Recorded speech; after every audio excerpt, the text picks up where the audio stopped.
الله ما ذر شارق وما ناح على الأيك الحمائم.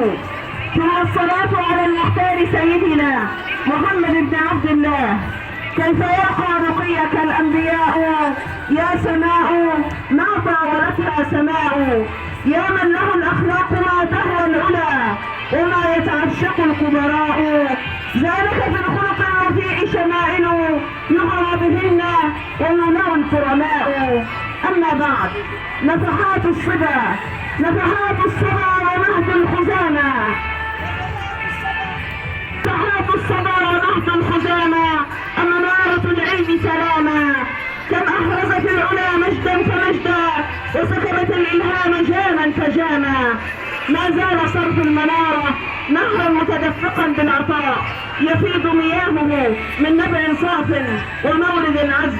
صرف يختص بالمواهب وينمي القدرات ويشحذ الهمم وينمو بالفكر. وهذه المنارة تحتفل على مر الأعوام بتلك النجوم المتناثرة المضيئة في سمائها وتحرز التفوق أعواما عديدة. ولن يتأتى هذا إلا بتضافر الجهود وبذل الجهد الجديد، فإن النجاح والتفوق طريقه ليس بالسهل ولا باليسير، والأصعب منه التربع على عرشه. لذلك يسرني في هذا المقام أن أتوجه بالشكر لكل من ساهم في العملية التعليمية والسمو بهذا الصرف، وعلى رأسهم الأستاذ المدير التنفيذي للمنارات الأستاذ مصطفى الزعبي، فجزاه الله خيرا.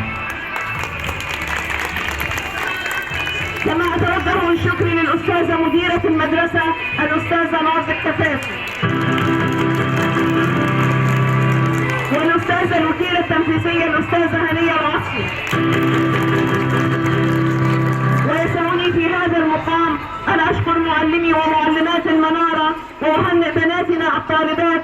شكرا لما بذلتن من جهد، فقد تألقت روضات منارتنا بزهور نتنسم عبير تفوقها. شكرا لمن حفر الصخر صمودا وسلك العلم دروبا وتحدى الصعاب مثابرة.